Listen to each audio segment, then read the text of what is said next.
What's up, my friend? Welcome back to another video. And today we're going to take a quick look at my top 3 favorite string libraries at this current moment. So I kind of decided on like how much I use the library on a regular basis, but also like my affinity towards the library. So like how much I enjoy using the library or at least noodling around in the library.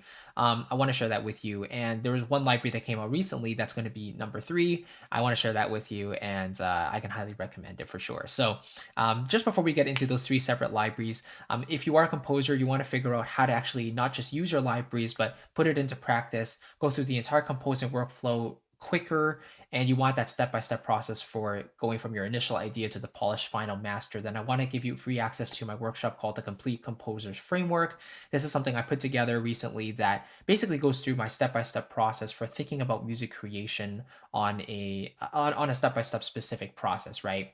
In addition to that, I also want to give you access to my virtual orchestration roadmap, which is also included in that workshop. So it goes through how I think about sample libraries and putting them into use with our mockups and trying to make them as realistic and cohesive as possible. So you'll get all of that with this free workshop. Just click the first link in the description box below and you can get access to that right away as a thank you for checking out this video today. So with that being said, my very first library, as you can see, that I enjoy using all the time is Cinematic Studio Strings.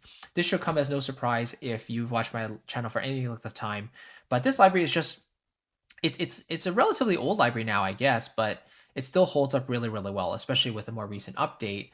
But it just has a really, really smooth legato, a very easy to work with GUI, and it's just programmed and scripted very well. So let me just play the first violins a little bit. I'll play some of the other articulations, then we'll move on to the cellos, and then I'll wrap up with this first library. So let's hear the violins a little bit here.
So yeah, CSS has been a staple for me since day one when I purchased it. But yeah, just the overall sound, especially the legato transitions and the overall performances just sounds so lifelike and realistic to my ears.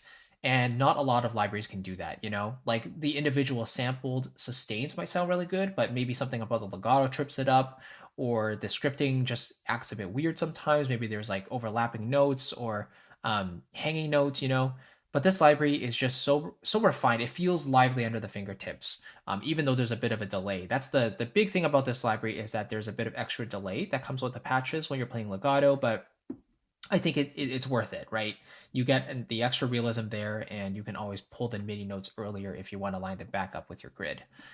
So for me, CSS has been my go-to for a long, long time, and it's super simple in terms of the patch structure as well. The violins, first and seconds, violas, cellos, and basses are there, and then you get the full and light ensemble if you want to do some sketching. So CSS can highly recommend that for sure.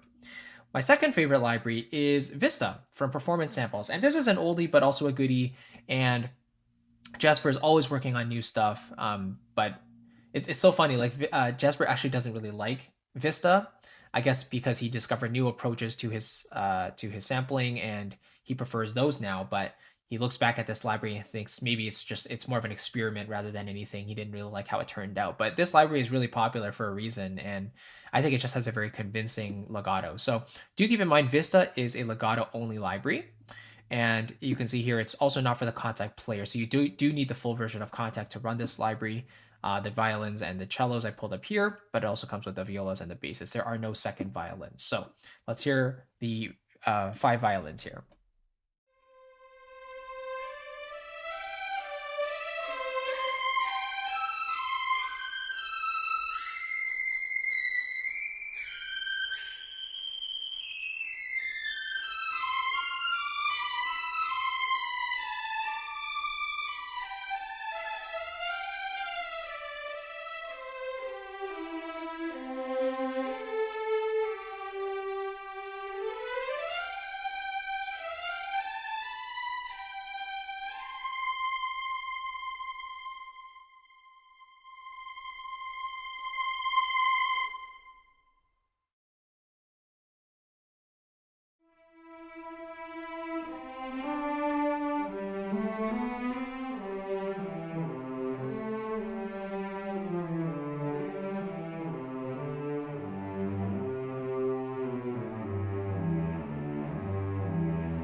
Right, so definitely a brighter sound than CSS.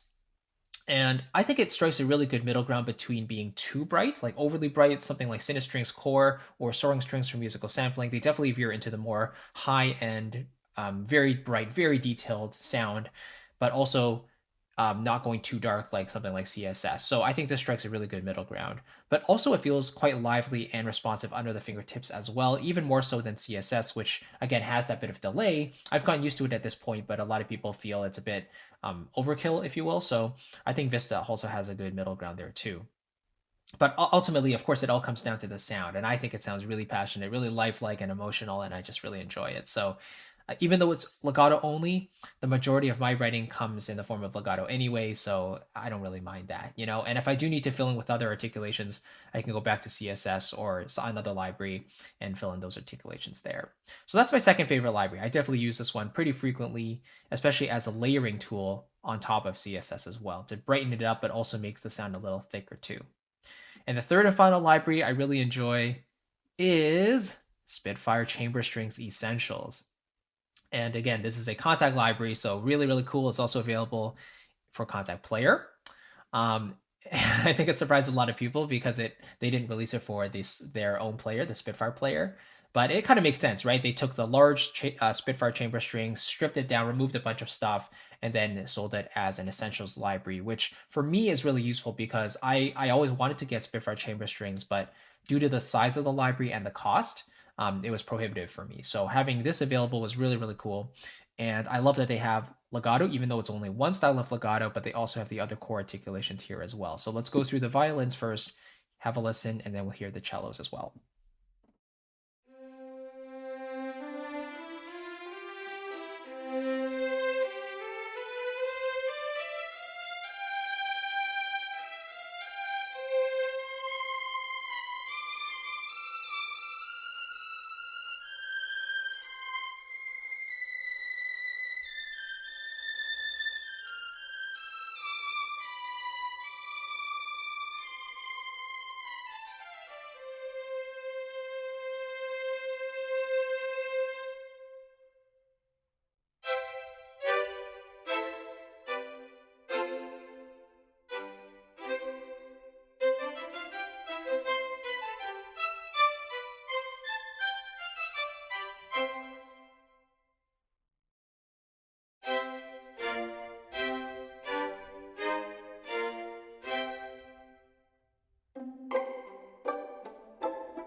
All right. So the main difference between this library and the previous ones is that it definitely has a smaller sound to it, right? Chamber strings are usually between like or maybe like 3 to 5 players.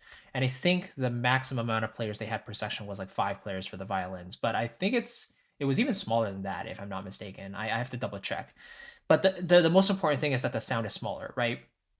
So the smallest number of players you can get away with to sound like an ensemble without it being too without it sounding weird or like a soloist is 3 players.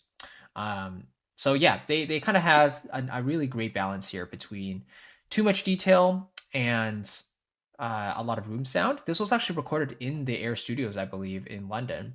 But overall, it has a kind of a closer sound. And of course, you can adjust the far and close mics, which I think is really all you need for most mockups.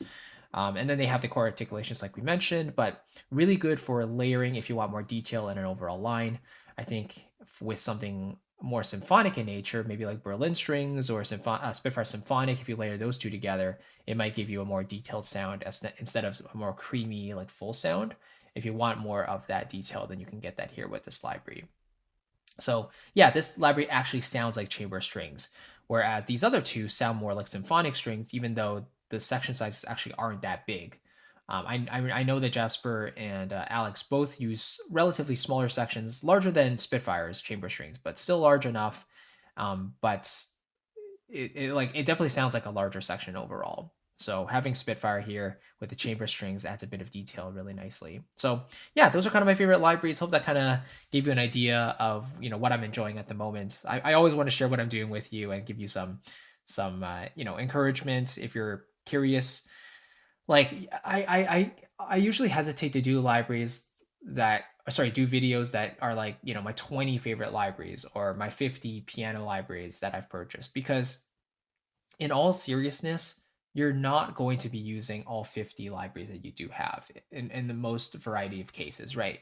So you're probably going to find 1, 2, or 3 libraries that you like, you stick with them, and those are the ones that become your workhorse libraries, right? The regular ones you use on a regular basis. And there's nothing wrong with that. I think a minimalist approach is better, even though you might see a bunch of sample libraries here. These are ones that I've purchased over the years that like especially in my first couple of years of venturing into this world, I picked up a lot of libraries, but recently I've slowed down, and the only libraries I get now are ones that I do reviews for, right? So yeah, but I try to really stay focused to the ones that I do enjoy using, because it just eliminates a lot of overwhelm. It keeps things really simple and streamlined, and that's just my personal approach. I don't like things that are too overly complicated. The number of libraries included. So yeah, 3 I think is plenty for a lot of cases.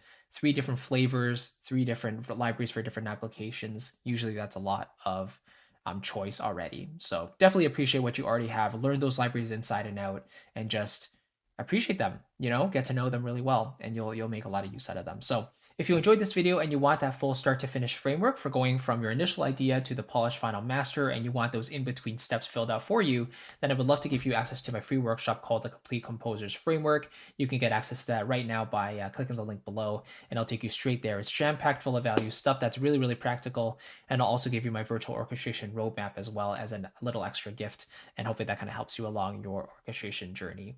Thank you so much for watching. I'll catch you in the next one, and take care. See you soon. Bye-bye.